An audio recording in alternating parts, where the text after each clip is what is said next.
if in fact Rod Rosenstein does end up resigning today because of his statements that he's made, I think it's clearly becomes necessary and appropriate for whoever the person that's put in charge of this, in other words, whoever becomes the Deputy Attorney General acting, which may be the Solicitor General, Noel Francisco, whoever is actually handling this special counsel inquiry. In light of all of this, I think it's really important that there be a step back taken here and a review and basically a timeout on this inquiry. The president's own lawyer, Jay Sekulow, on his radio show, giving away the game today on what they hope would be the outcome if, in fact, Deputy Attorney General Rod Rosenstein loses his job. As Sekulow puts it, a timeout on the Mueller investigation.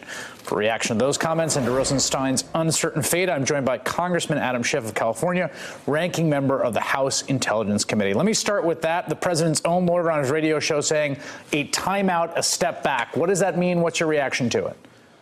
Well, this is certainly the Trump lawyers giving away exactly what this is all about. They want to get rid of Rod Rosenstein. They want to make a halt to the Mueller investigation. They call it a pause, but they want to see the Mueller investigation go completely away.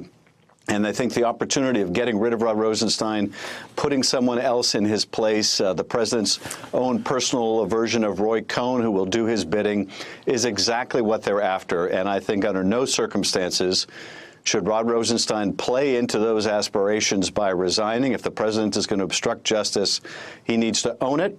And more than that, Congress needs to step up and take up legislation to protect him now and not wait until there's a catastrophe. Do you remain confident in Rosenstein's integrity, competence, independence, and ability right now? Look, I haven't always agreed with Rod Rosenstein, and for months I've urged both he and the Justice Department to stop providing materials to Congress in a pending investigation that we have no business reviewing, and that they're merely going to provide to the Trump legal defense team from his allies in Congress. I haven't always agreed with the judgments he's made about this, but I do believe he has the best interests of justice at heart, that he is protecting the Mueller investigation to the best of his ability, and that is exactly what he should be doing. And I can understand the pressure that he's under and wanting to, if he is to leave the Justice Department, not go out in the middle of a spat with the president. But the higher obligation here is to the Constitution, the interest of justice. And that means that you do not resign. If the president is going to order you to do something unethical, you refuse, and you allow yourself to be fired.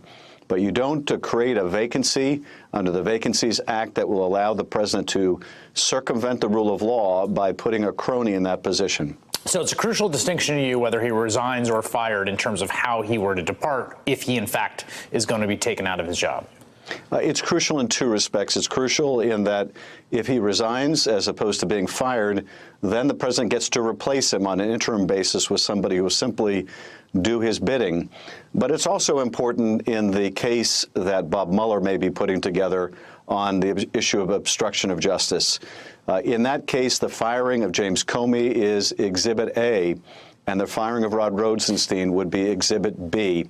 If he resigns, that makes it more murky as to whether this constitutes a further act of obstruction. What's your worst fear about what happens if Rosenstein were to go? My worst fear is that the president puts someone in that position that will essentially tell Mueller to stop the investigation, that will tell Mueller with respect to anything further that they might do, that you will not look at this, you will not look at that. Those conversations would all be private. One of the things that Bob Mueller, I believe, needs to do a thorough investigation to determine whether the Russians were laundering money through the Trump Organization, whether that is the leverage the Russians may have over the President of the United States. Well, Rod Rosenstein makes that decision now. If he's replaced, someone else would make that decision. Sorry, let me just stop you there. Do you have reason to believe that's the case? The Russians were laundering money through the Trump Organization as the leverage? Well, there's certainly many serious allegations about this, and we can see in statements that the president's own sons have made at a time when they were buying properties like golf courses with cash, and they were asked, where are you getting all this money? And one of the sons said, we're getting it from Russia. We get all the money we need from Russia. We don't basically need to deal with American banks. And at another time, one of the other sons said, we get a disproportionate share of our assets from Russia. And then you see that there is certainly evidence of the purchase of properties by Russia, the flipping of those properties. Of course, the most egregious example is that residence in Florida that was purchased by Trump for something in the neighborhood of $40 million and sold a few years later in a declining market for about double that price, purchased by a Russian oligarch. So what do you expect? How are you preparing yourself for this sort of Thursday meeting between Rosenstein and the president? Well, right now, we need to be sounding the alarm, and we need to be calling out the Republican members of Congress who have been all too timid and at times complicit with the president's attacks on the rule of law.